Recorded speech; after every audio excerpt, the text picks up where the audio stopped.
हर रोज एक नई कहानी देखने के लिए चैनल को सब्सक्राइब करें और बेल आइकन को दबाना ना भूलें। जग में भगवान शिव और माता पार्वती की प्रेम कथा निश्चय ही ब्रह्मांड की एक सच्ची प्रेम कथा है। सती के विरह में शिव जी की दयनीय दशा हो गई। वो हर पल सती का ही ध्यान करते हैं और उनकी चर्चा में व्यस्त रहते हैं। उधर सती ने भी शरीर का त्याग करते समय संकल्प किया था, मैं राजा हिमालय के यहाँ जन्म लेकर शंकर जी की अर्धांगिनी बनूंगी। अब जगदम्बा का संकल्प व्यर्थ होने से तो रहा। वो उचित समय पर राजा हिमालय की पत्नी मैना के गर्भ में प्रविष्ट होकर उनकी कोख में से प्रकट हुए। पर्वतराज की पुत्री होने के नाते हमारी संतान हमारी पुत्री पार्वती कहलाएगी। हर तरफ खुशी और हर्षोल्लास का परिसर हो गया। रानी मैना और राजा हिमालय ने पार्वती की खूब अच्छे से परवरिश की और उसमें सारे गुण भरे। जब पार्वती बड़ी होकर सयानी हुई तो उनके माता पिता को अच्छा वर तलाश करने की चिंता सताने लगी। हम अपनी पुत्री पार्वती का विवाह एक अच्छे और नेक इंसान के साथ कराएंगे। राजा जी, हमारी बेटी को अच्छा वर मिलेगा या नहीं? अवश्य रानी साहिबा, हमारी पुत्री पार्वती के लिए हम ऐसा वर चुनेंगे जिसमें गुणों की कोई कमी नहीं हो और वो हर तरह से सर्वश्रेष्ठ हो। एक दिन अचानक देवर्षि नारद राजा हिमालय के महल में आ पहुंचे और पार्वती को देख कहने लगे, नारायण नारायण। राजा जी, आपकी पुत्री पार्वती का विवाह तो शंकर जी के साथ ही होना चाहिए। अगर आप मुझसे पूछें तो मेरे हित में देवों के देव महादेव ही सभी दृष्टि से राजकुमारी पार्वती के लिए योग्य हैं। जब पार्वती के माता पिता को सारी बात पता चलती है कि साक्षात जगत माता सती ही उनकी संतान के रूप में प्रकट हुई हैं, तब उनकी खुशी का तो कोई ठिकाना ही नहीं होता। वो मनी मन अपने भाग्य को सराहने लगते हैं। ये तो अलौकिक है, अकल्पनीय है। साक्षात माता सती हमारी पुत्री बनकर आई है। मेरी कोख से पुनर्जन्म हुआ है उनका। हाँ रानी साहिबा, इससे बड़ी खुशी का अवसर और कोई हो ही नहीं सकता। हम सच में भाग्यशाली हैं। माता आदि शक्ति का दूसरे जन्म लेने का एकमात्र उद्देश्य था और वो था महादेव से विवाह। एक दिन अचानक भगवान शंकर सती के विरह में घूमते घूमते उसी प्रदेश में जा पहुँचे और पास ही के स्थान गंगावतरण में तपस्या करने लगे। जब राजा हिमालय को इसकी जानकारी मिली तो वो पार्वती को लेकर शिव जी के पास गए। वहाँ राजा ने शिव जी से विनम्रता पूर्वक अपनी पुत्री को सेवा में ग्रहण करने की प्रार्थना की। शिव जी ने पहले तो आनाकानी की, परंतु पार्वती की भक्ति देखकर वो उनका आग्रह न टाल सके। शिव जी से अनुमति मिलने के बाद तो पार्वती प्रतिदिन अपनी सखियों के साथ महादेव की सेवा करने लगी। वो हमेशा इस बात का ध्यान रखती थी कि शिव जी को किसी भी प्रकार का कष्ट न हो। वो हमेशा उनके चरण धोकर चरणोदक ग्रहण करती हैं। इसी तरह पार्वती को भगवान शंकर की सेवा करते हुए दीर्घ समय व्यतीत हो गया, परंतु पार्वती जैसी सुंदर बाला को इस प्रकार एकांत में सेवा लेते रहने पर भी शंकर के मन में कभी विकार नहीं हुआ। वो सदा अपनी समाधि ही निश्चल रहते। उधर देवी देवताओं को तारक नाम का असुर बड़ा दुख देने लगा। ये जानकर कि शिव के पुत्र से ही तारक की मृत्यु हो सकती है, सभी देवी देवता शिव पार्वती का विवाह कराने की चेष्टा करने लगे। नारायण नारायण। यदि आदि शक्ति और भोलेनाथ का विवाह हुआ तो विवाह के बाद उनके पुत्र के हाथ ही तारकासुर का वध हो जाएगा, किंतु ब्रह्मदेव, महादेव और पार्वती के विवाह कैसे होगा? सभी देवी देवता विष्णु जी के पास इस दुविधा का हल मांगने गए। तभी इस सब में हमारी सहायता केवल कामदेव ही कर सकते हैं। शिव को पार्वती के प्रति आकर्षित करने के लिए देवताओं ने कामदेव को शिव जी के पास भेजा, परंतु पुष्प युद्ध का पुष्प बाण भी शंकर के मन को आकुल ना कर सका। उल्टा कामदेव उनकी क्रोधाग्नि से भस्म हो गए। इसके बाद शंकर भी वहां से कैलाश की ओर चल दिए। पार्वती को शंकर की सेवा से वंचित होने का बड़ा दुख हुआ। उनको निराश न होकर अब की बार नल द्वार शंकर को संतुष्ट करने की मन में ठानी। उनकी माता रानी मैनावती ने उन्हें नल के माध्यम से समझाकर बहुत मना किया, लेकिन पार्वती पर इसका कोई असर नहीं हुआ। अपने संकल्प से वो तनिक भी विचलित नहीं हुई। वो घर से निकल पड़ी और शिखर पर तपस्या करने लगी, जहां शिव जी ने तपस्या की थी। ओम नमः शिवाय, ओम नमः शिवाय।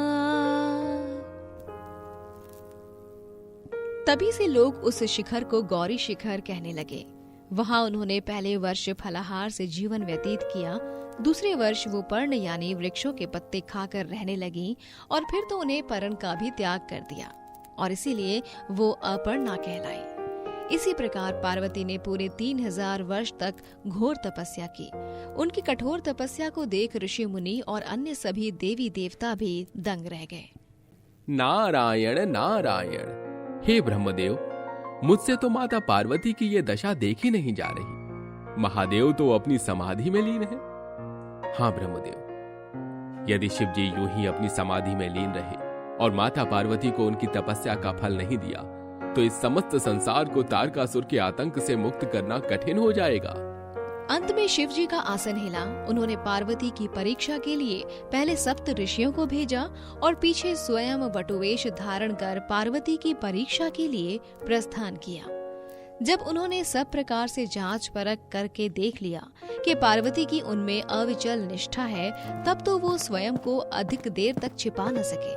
वो तुरंत अपने असली रूप में पार्वती के सामने प्रकट हुए। अपना नेत्र खोलो पार्वती। महादेव, मैं तुम्हें पाणी ग्रहण का वरदान देता हूँ। उन्होंने पार्वती को पाणी ग्रहण का वरदान दिया और वहां से अदृश्य हो गए। पार्वती अपने तप को पूर्ण होते देख घर लौट आई और उन्होंने अपने माता पिता को सब कुछ बताया। अपनी दुलारी पुत्री की कठोर तपस्या को फलीभूत होता देखकर माता पिता के आनंद का ठिकाना नहीं रहा। उधर शंकर जी ने सप्तऋषियों को विवाह का प्रस्ताव देकर राजा हिमालय के पास भेजा और इसी प्रकार विवाह की शुभ तिथि तय हुई। विवाह के लिए गंगा, यमुना, सरस्वती, कृष्ण सभी देवियां माता पार्वती का श्रृंगार करने पहुंची। महादेव को उनके भक्त तैयार करने लगे और फिर महादेव अपने गले में नरमुंडों की माला डाले हुए, पूरे शरीर पर भस्म लिपटे हुए, अपने नंदी बैल पर सवार होकर सभी देवताओं, गणों और भूतों की बारात लेकर माता पार्वती के महल की ओर निकल पड़े। इस अवसर पर सभी बाराती खुशी से नाच गा रहे थे।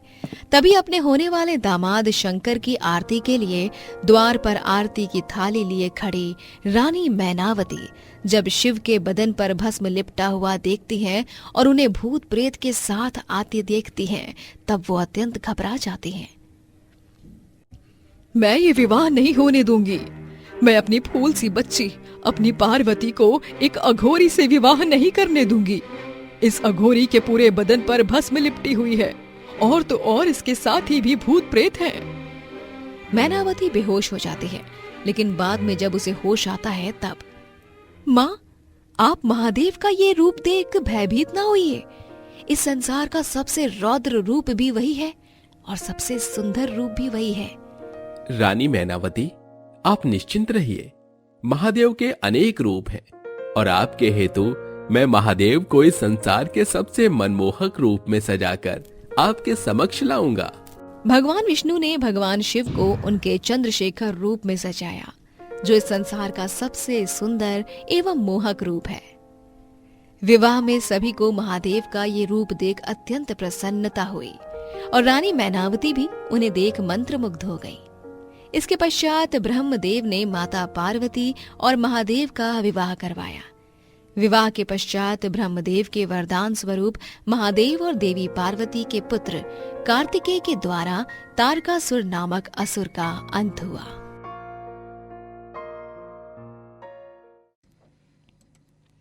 शालू के दो बेटे होते हैं, पारस और कार्तिक। दोनों लव मैरिज करके अपनी बीवियों को घर लाते हैं, लेकिन शालू को नहीं पता था कि उसकी बहुओं की भोली सी सूरत के पीछे एक अलग ही चेहरा था।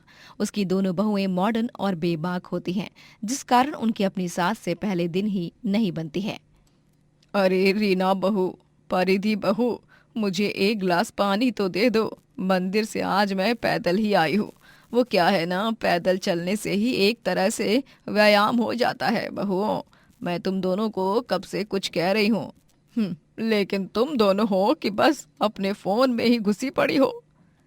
हाँ तो हम क्या आपकी रखी हुई नौकरानी नहीं है? भगवान ने आपको 2 हाथ दिए हैं ना, तो उससे ही पानी पी लीजिए, समझिए आप।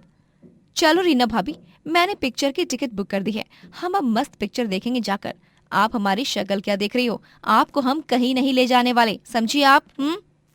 बहुओं, अगर तुम घर के काम नहीं करोगी तो मुझसे कराओगी क्या तुम? हाँ तो हमारे आने से पहले भी तो तू ही सारे काम करती थी ना, अब फिर से कर, वरना तुझे हम अच्छा मजा चखाएंगे। हमारे मूवी देखकर आने के बाद गर्मा गर्म खाना तैयार होना चाहिए, समझी ना तू, वरना तुझे हम आज मार मार कर लाल कर देंगे। बहुओं का अचानक से बदला बर्ताव देखकर शालू दंग रह जाती हैं। परिधि और रीना दोनों थिएटर में फिल्म देखने जाते हैं और बेचारी शालू घर का सारा काम करती है। रीना और परिधि को जरा सी ही शर्म नहीं आती। शालू अगर अपने बेटे से उनकी शिकायत करती तो बेटे उल्टा उसे ही डांट देते, क्योंकि बेटों पर अपनी बीवियों के प्यार का भूत जो सवार था। एक दिन, बहुओं, आज मैंने ये स्वादिष्ट कढ़ी चावल बनाया है, खाकर देखो कैसे बने हैं। ये मेरे दोनों बेटों की फेवरेट डिश है। तभी परिधि गुस्से से उस कढ़ी चावल की प्लेट को फर्श पर फेंक देती है और दोनों बहुएं गुस्से से लाल हो जाती हैं। इतनी तेज भूख लगी थी, हाँ? मतलब भूख के मारे हम यहाँ पर मरे जा रहे थे और तूने ये क्या दे दिया, बेवकूफ बुढ़िया। तुझे 1000 बार कहा है कि हमें ये ऐसे बकवास डिशेस नहीं पसंद। अरे बर्गर पिज्जा बनाने की जगह तो ये सब क्यों बना रही है? माफ करना बहुओं, मुझे माफ करना। दिन ब दिन शालू की बहुएं शालू पर बहुत ही ज्यादा अत्याचार करने लगती हैं और बेचारी शालू किसी से कुछ भी कह नहीं पाती। एक दिन घर के द्वार पर एक गरीब भिखारन आती है, जिसे शालू बचा हुआ खाना दे देती है। क्या कहा? गरीब बेसहारा औरत आई थी तो उसे खाना दे दिया, वो भी बचा हुआ? इसका मतलब तूने उस भिखारन को मेरे बचाए हुए रसगुल्ले भी दे दिए। तेरी हिम्मत भी कैसे हुई रे बुढ़िया, मेरी देवरानी के पसंदीदा रसगुल्लों को उस भिखारन को देने के लिए? राशन को बर्बाद करने की सजा तो इसे हम देकर ही रहेंगे रीना भाभी। रीना और परिधि दोनों देवरानी जेठानी मिलकर अपनी सास को छड़ी से मारते हैं और उसे अगले 3 से 4 दिनों तक भूखा ही रखते हैं। अपनी बहुओं का अत्याचार सहते सहते शालू की तबीयत बहुत खराब हो चुकी थी। उसे तो ठीक से कोई काम भी नहीं किया जा रहा था, वो बिस्तर पर पड़ी ही होती है।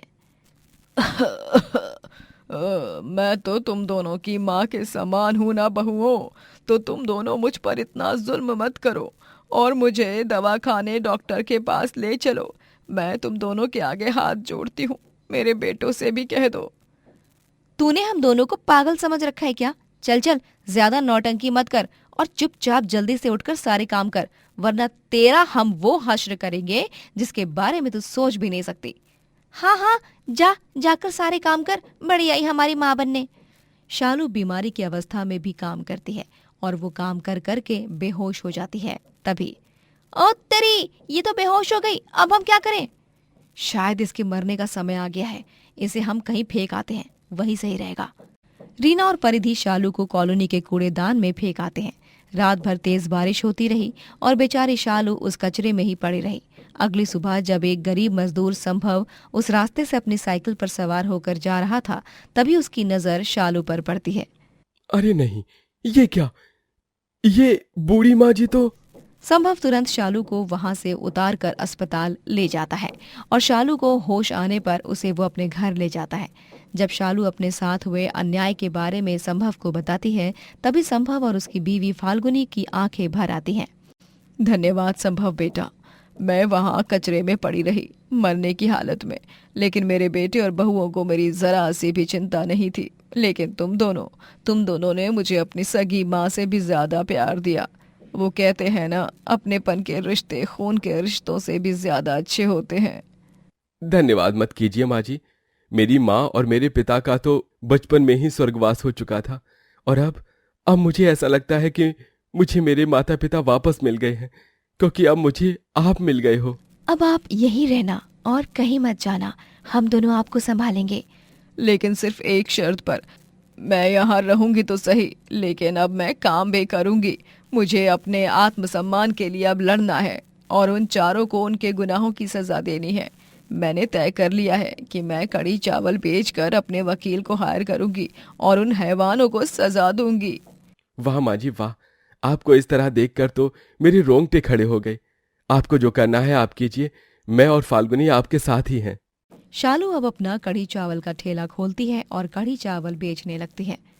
कड़ी चावल, गर्मा गर्म कड़ी चावल, एक बार खाओगे तो बार बार खाओगे। आओ आओ बूढ़ी काकी के कड़ी चावल। आ हा हा हा हा हा, इससे बढ़िया कड़ी चावल मैंने अपने जीवन में कभी नहीं खाई शालू मौसी। अरे सच में मुझे मेरे नानी की याद आ गई। बहुत भावनाएं हैं इस कड़ी चावल से। ग्राहकों को शालू के हाथ के बने कढ़ी चावल बहुत पसंद आने लगते हैं और सभी रोज उसके ठेले पर लाइन लगाकर कढ़ी चावल खाने के लिए बेसब्री से इंतजार करते हैं। शालू का कढ़ी चावल ठेला लगभग 15 से 20 दिनों में ही उन्नति की तरफ अपना कदम बढ़ाने लगता है। इन सब से फाल्गुनी और संभव बहुत खुश होते हैं, लेकिन पारस, परिधि और कार्तिक, रीना ये चारों इस बात से ना खुश होते हैं। देख रहे हो बुढ़िया इस उम्र में कैसे तीर मार रही है। पारस जी, आपकी माँ अब तो आपके भी आगे निकल रही है, आपसे भी ज्यादा पैसे कमाने लगी है। हाँ कार्तिक जी, मैं तो कहती हूँ उनके उस ठेले को ही बर्बाद कर देते हैं जाकर, हाँ जलाकर राख कर देते हैं। हाँ कार्तिक भैया, रीना भाभी बिल्कुल सही कह रही हैं। माँ ने हमें छोड़कर किसी और को चुना और यहाँ थी तभी उनकी तबीयत बहुत खराब रहती थी, और अब कहाँ से आ रही है इतनी ताकत। माँ ने हमें छोड़कर किसी और को चुना और यहाँ थी तभी उनकी तबीयत बहुत खराब रहती थी, और अब कहाँ से आ रही है उनकी ताकत। मैंने तो पहले ही कहा था कि वो बस नौटंकी ही कर रही हैं और कुछ भी नहीं। वो चारों शालू के ठेले को जलाने आते हैं, लेकिन तभी वहां पर उन्हें शालू पकड़ लेती है और पुलिस के हवाले कर देती है। तुम जैसे मूर्ख और दुष्ट लोगों को तो कड़ी से कड़ी सजा मिलनी चाहिए। मुझे पता था कि तुम लोगों से मेरी खुशियां सही नहीं जाएंगी। वो तो अच्छा हुआ कि मैं आज यहाँ अपना सामान लेने आ गई, वरना अगर मैं नहीं रहती ना तो तुम लोग मेरे ठेले को जलाकर चले जाते। पुलिस उन चारों को गिरफ्तार करके ले जाती है और शालू कड़ी चावल बेचकर अपने जीवन में खूब आगे जाती है। तेजपुर कहकर एक गांव में बलदेव अपनी बीवी रोमिला के साथ रहता है। बलदेव रोजाना सुबह सुबह उठकर चौक पर भुट्टे बेचने निकल पड़ता है। वो भुट्टे बेचकर संतुष्ट था क्योंकि उसे ज्यादा पैसों का लालच नहीं था। लेकिन उसकी बीवी रोमिला थोड़ी लालची और क्रूर स्वभाव की होती है। जिस दिन बलदेव की कमाई बहुत कम होती उस दिन वो उसे बहुत ताने मारती। अरे इतने से पैसों में तो नमक भी नहीं खरीदा जा सकता है, और तुम कितनी बार कहा है कि कुछ और काम करो जिसमें ज्यादा कमाई हो, लेकिन नहीं, तुम्हें तो बस ये भुट्टे ही बेचने हैं। लेकिन रोमिला, कामकाज में उतार चढ़ाव तो होते ही रहते हैं। कुछ दिन ऐसे होते हैं जब मैं दोनों जेब भर के पैसे कमाता हूँ, और कुछ दिन ऐसे भी होते हैं जब मैं बहुत कम कमाता हूँ। भुट्टे बेचने को तुम कामकाज कहते हो? अरे भुट्टे बेचने को कामकाज नहीं, बेवकूफी कहते हैं। अगर तुम यूं ही जीवन भर बस भुट्टे बेचते रहोगे तो हम कभी अमीर बनने का सपना नहीं देख पाएंगे। रोमिला की कड़वी बातें सुनकर उसकी सास सुमित्रा कहती है, बस बहू, कितना सुनाओगी तुम मेरे बेटे को? अरे ये चाहे जो भी काम करे, लेकिन तुम्हें कभी भूखे पेट रहने दिया है क्या इसने? तुमने इससे जो मांगा इसने वो तुम्हें लाकर दिया। क्या लाकर दिया है? हाँ, क्या लाकर दिया है मुझे? आपके सपूत ने? अरे मुझे अमीर होना है, और यूं गरीबों जैसे रह रहकर हम कभी अमीर नहीं होएंगे। बस यही तो समझाने की कोशिश कर रही हूँ। बहू, जो है उसी में खुश रहना चाहिए। ज्यादा का लालच करना गलत है। अमीर होना, गरीब होना, ये सब तो ऊपर वाले के हाथों में है। हमें तो बस अच्छा कर्म करना है और दिल से धनी होना है, मन से अमीर होना है, बस। आप लोग कभी नहीं सुधरेंगे। हाँ। रोमिला मुंह बनाते हुए रसोई में चली जाती है। अगले दिन जब बलदेव भुट्टे बेच रहा होता है तभी अचानक से बारिश होने लगती है और बलदेव छाता खोलकर खड़ा हो जाता है। भुट्टे ले लो भुट्टा, भुना हुआ मसालेदार नमकीन भुट्टा, बारिश का आनंद लीजिए, ताजा ताजा गर्मा गर्म भुट्टा खाकर भुट्टा ले लो भुट्टा। बलदेव सिगड़ी को सुलगाने की पूरी कोशिश करता है, लेकिन बारिश इतनी तेज होती है कि सिगड़ी की आग बुझ जाती है। बलदेव 2 घंटों तक बस यूं ही खड़ा रहता है, लेकिन कोई उसके भुट्टे खरीदने नहीं आता। इतनी तेज बारिश हो रही है, मैं तो पूरा भीग गया। लगता है आज कोई नहीं आएगा भुट्टा खाने के लिए। मुझे यहाँ से जाना ही चाहिए अभी। बलदेव घर जाता है और तभी रोमिला फिर से उसे गुस्सा करती है। वाह जी वाह, आज भी तुम्हारी बोनी नहीं हुई ना? अरे मौसम विभाग ने चेतावनी दे दी है, अब अगले हफ्ते तक तूफानी बारिश होने वाली है। ऐसे में तुम्हारे भुट्टे खरीदने कौन आएगा? इसीलिए जो मैं कह रही हूँ वो सुना करो। हाँ, पता नहीं मैंने तुमसे शादी ही क्यों की। तुमसे शादी करने से अच्छा मैं खुद अकेले ही रह लेती। अनाथ हूँ लेकिन अकेले रह लेती, ज्यादा अच्छा था। कैसी बातें कर रही हो रोमिला? अब बोनी नहीं हो पाई, नहीं हो पाई, मैं क्या करूं उसमें? तभी बलदेव के पिताजी प्रताप कहते हैं, बलदेव बेटा, मेरे दोस्त के पास एक ठेला है जो अब उसके किसी काम का नहीं है। क्यों ना तुम उस ठेले को चौक पर लगाकर भुट्टा बेचो। अरे वाह पापा, ये तो बहुत अच्छा हुआ। अब मैं ठेले से छाता लगाकर ठेले में अच्छे से भुट्टा भून सकता हूँ। बस ग्राहक आना चाहिए। आएंगे बेटा आएंगे, चिंता मत कर। बुरी बातें नहीं, अच्छी बातें और अच्छे विचार ही कर। कुछ लोगों की जुबान और मन दोनों ही बुरे होते हैं। हाँ। प्रताप के दोस्त के ठेले को लगाकर बलदेव अब आसानी से भुट्टा बेच पाता है। एक दो दिन बाद जब बारिश अपना रौद्र रूप शांत कर लेती है, तब प्रताप के ठेले पर ग्राहक आने लगते हैं और उसकी अच्छी कमाई भी होने लगती है। वो अब बहुत खुश था। अरे वाह, धन्यवाद भगवान जी, 3 दिन बाद आज अच्छी कमाई हुई है। लेकिन रोमिला को इन सब से भी संतुष्टि नहीं मिलती है। एक दिन जब गांव में सैलाब आता है, तभी 100 से भी ज्यादा लोग उसमें अपनी जान गंवा देते हैं और उनमें से एक बलदेव के माता पिता प्रताप और सुमित्रा होते हैं, जिनकी मृत्यु के बाद बलदेव पूरी तरह टूट जाता है। माँ पापा, अब मैं क्या करूंगा रोमिला? माँ पापा के बिना कैसे जीऊंगा मैं? मेरे माँ पापा। अपने आप को संभालो बलदेव, अब हम क्या कर सकते हैं? जो नियति को मंजूर था वही हुआ। नियति के आगे किसी की नहीं चलती।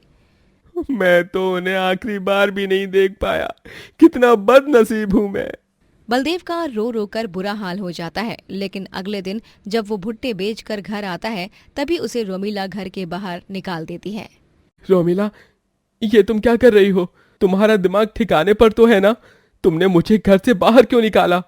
क्योंकि अब ये घर मेरे नाम हो चुका है। मैंने माँ जी और पापा जी की सारी प्रॉपर्टी अपने नाम कर ली है, और वो भी चालाकी से, उनके मरने के पहले ही। क्योंकि मैं जानती थी कि तुमसे तो कभी कुछ होने वाला नहीं, इसीलिए मैंने खुद ही उनके अंगूठे चालाकी से पेपर्स पर छपवा लिए थे।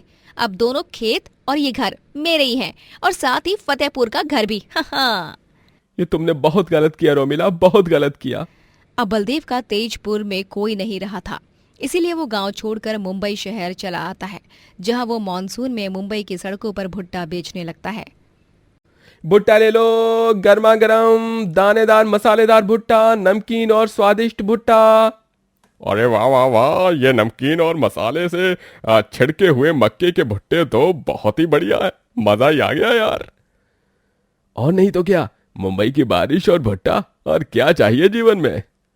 अरे बलदेव भाई, आज तक मैंने मुंबई में जितने भी भुट्टे खाए हैं वो सब तुम्हारे भुट्टे के सामने फेल हैं। मैं और 2 भुट्टे खाऊंगा, और हाँ, इस बार ज्यादा नींबू निचोड़ना। धन्यवाद भाई साहब, अभी देता हूँ। हाँ। बलदेव मुंबई में भुट्टे बेचकर बहुत पैसे कमाने लगता है, और वो 2 महीने में ही अपनी एक दुकान खोल लेता है, जिसमें वो भुट्टे बेचता है। सभी उसके मजेदार और उम्दा स्वाद वाले भुट्टे खाकर उसकी खूब तारीफ करते हैं। बलदेव के पड़ोसी छवन काका बहुत अच्छे हैं और भले इंसान होते हैं। एक दिन वो उसे आकर कुछ ऐसा बताते हैं जिसे सुनकर बलदेव के होश ही उड़ जाते हैं। क्या? ये आप क्या कह रहे हैं? ये देखिए, ये है मेरे माँ पापा की तस्वीर। क्या आपने इन्हें ही देखा है? हाँ बाला, मैंने उस दिन ही तुम्हारे घर पर दीवार पर टंगी हुई ये तस्वीर देख ली थी, और मैंने इन दोनों को ही उस वृद्धाश्रम में देखा था। मेरा यकीन मानो। बलदेव छवन काका के साथ उस वृद्धाश्रम में जाता है, और वो वहां पर अपने माता पिता को देखकर हैरान रह जाता है। वो रोते हुए उनके गले लगता है। वो दोनों उसे बताते हैं कि उन्हें वहां पर रोमिला ने भिजवाया है। क्या? हाँ बेटा, हम उस सैलाब में नहीं मरे थे, बल्कि हम तो घर के बाहर भी नहीं निकले थे। उस सैलाब का बहाना बनाकर उसने तुम्हें झूठ कहा, और हम दोनों को यहाँ वृद्धाश्रम भेज दिया। उसने हमारे साथ बहुत गलत किया बेटा। लेकिन अब उसके साथ बुरा होने वाला है। अब मैं उसे छोड़ूंगा नहीं। बलदेव सुमित्रा और प्रताप के साथ तेजपुर वापस आ जाता है और पुलिस कंप्लेन करके पुलिस को घर ले जाता है, जहां पुलिस रोमिला को गिरफ्तार कर लेती है। लेकिन तुमने इन्हें ढूंढा कैसे? किस्मत ने मुझे मेरे माँ पापा से फिर से मिला दिया, क्योंकि भगवान जी चाहते थे कि तुम जैसे दुष्टों का संहार हो। बलदेव अंत में अपने माता पिता संग एक हो जाता है और रोमिला को जेल की सजा हो जाती है और बलदेव सुमित्रा और प्रताप के साथ शहर में भुट्टे बेचकर बहुत अमीर हो जाता है और खुशी खुशी रहने लगता है। दोस्तों, अगर आपको ये कहानी पसंद आई तो लाइक करें, शेयर करें और कमेंट करके बताएं कि कहानी में आपको सबसे अच्छा क्या लगा।